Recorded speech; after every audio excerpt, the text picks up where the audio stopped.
guilty to assaulting. But I understand. You're Not going to take your agreement. If you're telling me you're not guilty, then we're not going to do it. That's how this works. You're pleading guilty and admitting that you committed a crime. Okay. If you stand up here and say that you didn't commit a crime, No, then you're not pleading this guilty. isn't like, it's not a game. And I'm not going to let you Understand that. plead guilty if you're not guilty. If you're not guilty, then let's try it. I'm not taking your plea of guilty if you're not guilty. That's it. Shh. That means we- You are Frankie Farias. Mr. Farias, you're charged with 2 cases. You're charged with driving while intoxicated. You're also charged with assault of a family member. You're facing up to a year on the assault case and or a $4 fine. And on the DWI, you're facing up to 6 months in jail and or a $2,000 fine. What have you guys worked out? So for he's pleading time served on the DWI, 13 months deferred on the assault conditions. Okay.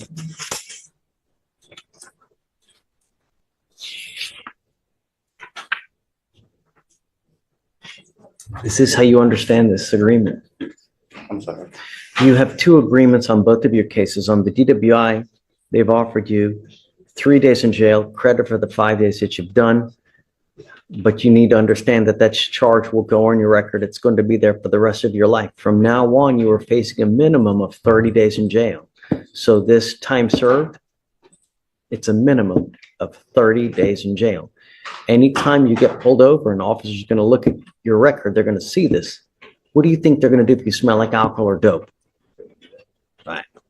I would never, even if you've had a sip of alcohol, I would not get into a car because it is a humongous risk.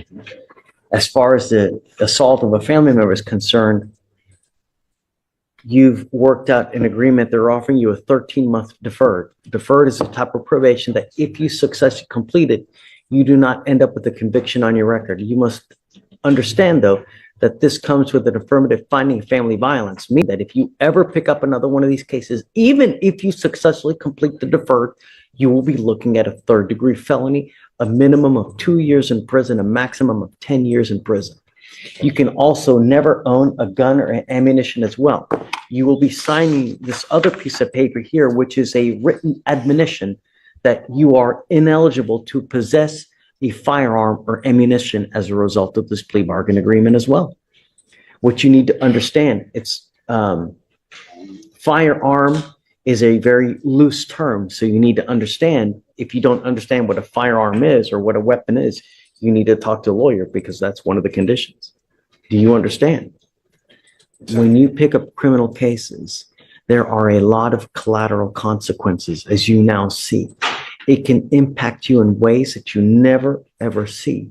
That's why you need to strive to never pick up any kind of cases. And when you pick up multiple successive cases, it kills you. And now you're ending up with these things, with both of these. Anytime you come into a contact with an officer and they look at your record, you think that you'll get the benefit of the doubt. Be careful. That's all I'm going to tell you is be careful. Now, part of the agreement on the deferred, you need to also understand you give up nearly every right known to man by entering into this agreement. If you fail to live up to the terms of this agreement, we will issue a warrant for your arrest, put you in jail, and now you're looking at an entire year that you authorized to put you in custody if you violate this. You understand? For you to complete this successfully, you have to do a Batters Intervention Prevention Program, what's called a BIP class. This is a 15-week, I'm sorry, is it it's 18, right? 18-week class that you have to go to 1 time a week for 8. You don't have to do this. You can set your cases for trial if you don't want to do this. Well, look, if you have that kind of attitude and you go into it, Have an attitude, Judge, is just, I mean, I understand, I messed up. I messed up. It's no one's fault but mine. I understand that, but y'all really treated me like I'm constantly getting in trouble for it. I'm not. I mean, I understand. I got a DUI and I ended up catching another. criminal court, did you think this was going to be rainbows and gumdrops? No, I didn't think that. I'm just, it's just. And here's the thing, though, Mr. Farias, what you need to understand is if you think it was bad here, That's what you're saying to me now. If you think it's bad now, wait till you get out there in the free world with even more conviction on your record. Life will only get more difficult with the more convictions that you get. I hadn't been getting in trouble for the past year. I got that DUI in 2020. I have not been in trouble for it since then. So y'all treating me like if I'm constantly getting in trouble for it. And I'm not trying to be rude. I'm really not. How did we treat you that you're constantly in trouble? Tell me. It's a conversation. No, but Nathan, I want him. How did we treat you in what way? I mean, I'm not Tell me. saying y'all treating me in any way. It's just like the way you talk to me. I have like I'm just a hardened criminal. All I did was I was young. I made a mistake. I was 20. I made a mistake. I was drinking. It was just a mistake. Please do not admit to committing the offenses. We actually haven't been found guilty yet. You mean how I'm talking to you right now? Yes, sir. I'm telling you what to expect. And I understand that, And I'm but telling you how it's going to affect you. and I understand that. And I'm telling you that you can't own a gun. That's fine. No problem. You can't own any ammunition. That is fine. No problem whatsoever. If you pick up another assault like this, you're looking at 2 to 10 in the penitentiary. See, but I didn't assault nobody, but I You're pleading understand. guilty to I understand. You're How can I take your agreement? If you're telling me you're not guilty, then we're not going to do it. That's how this works. You're pleading guilty and admitting that you committed a crime. Okay. If you stand up here and say that you didn't commit a crime, No, then no, you're not pleading this guilty. isn't like, it's not a game. And I'm not going to let you Understand that. plead guilty if you're not guilty. If you're not guilty, then let's try it. I'm not taking your plea of guilty if you're not guilty. That's it. You know, At this point, I politely request that we reset this case, short distance, have the client's appearance be required. well, hold on a second. How old is the case? I mean, the case is from 20, it's 510 days old. No, we set the case for trial today. That's it. And I'm not here to play games. If you're either guilty or you're not guilty, but we don't plead people guilty when they're not guilty. That's not a game that we play here. And understand, the way I talk to you now is in hopes that you don't pick anything up in the future, I because promise you I won't. I haven't. do you know how many times I hear that?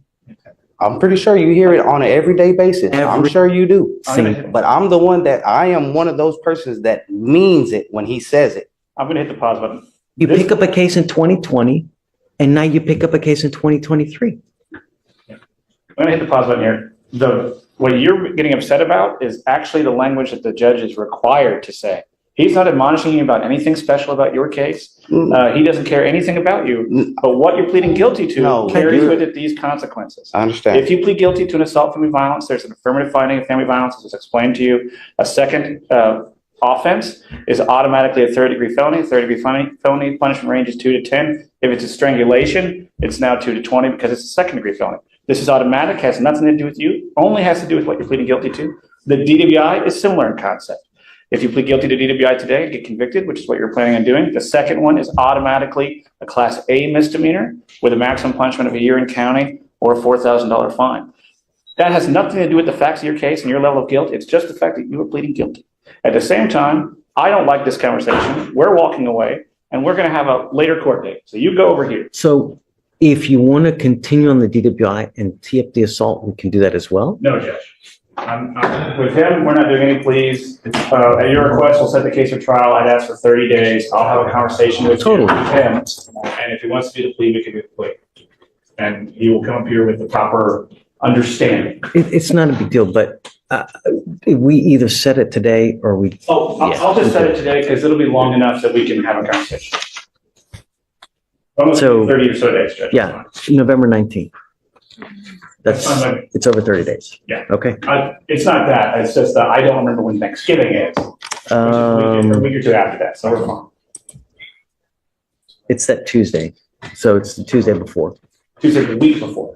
Correct. We're fine. Okay, 11/19 it is on both cases. Is Ramona in the back? Do I need to go talk to her? Yes, no. Well, I'll tell them. But don't let Oh, them leave. Nathan, you're fine. It's a good Thank day. you, Ramona.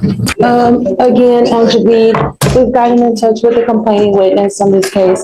Hello, I'm ADA Colada. I'm filling in for Conrad. Come up. Yes.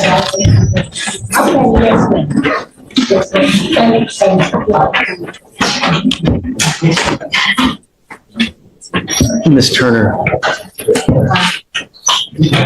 I truly appreciate your tenacity. I really do. But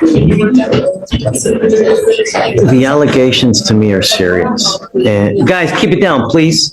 And I don't know if I'm ready because I don't want something to happen. It's too soon. It's too fresh.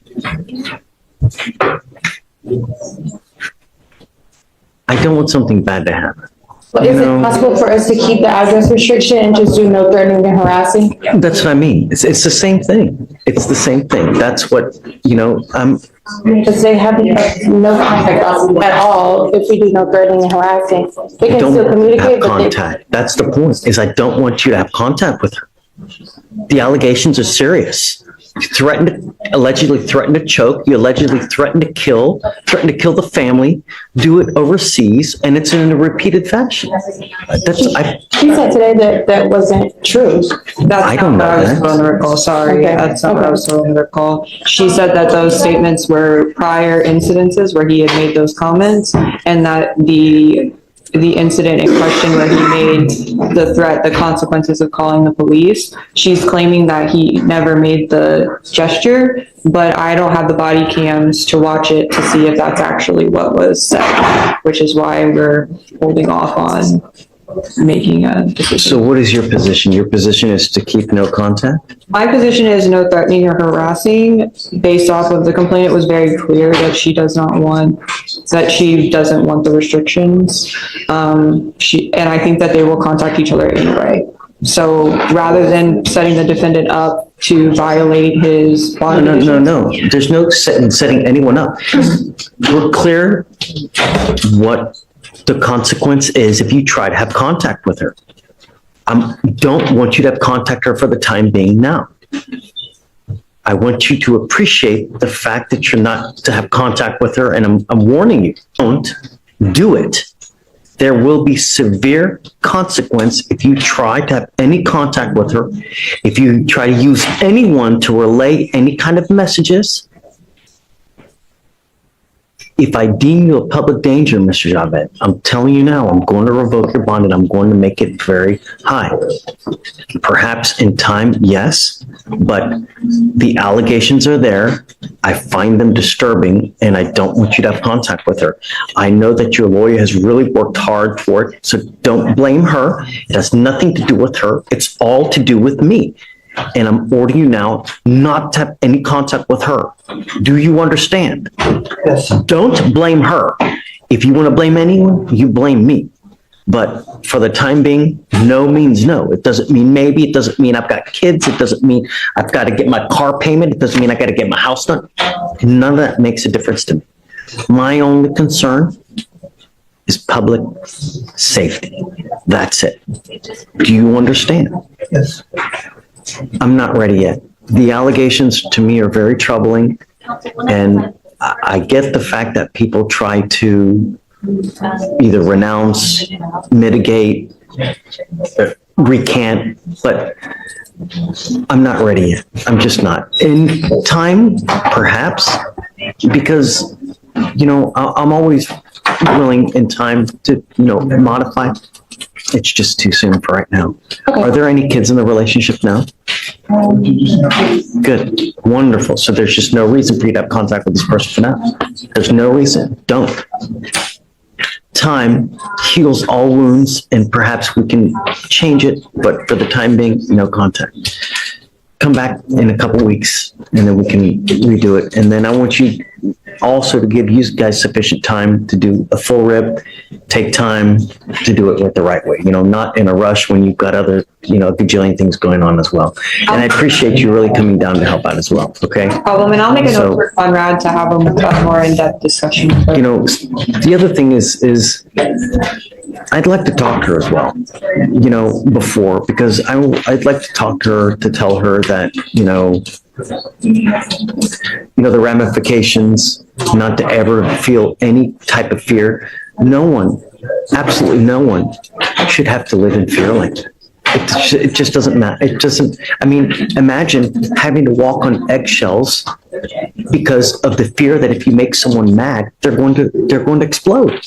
No one should have to live like that. So, and I'd like to impart that, that's it.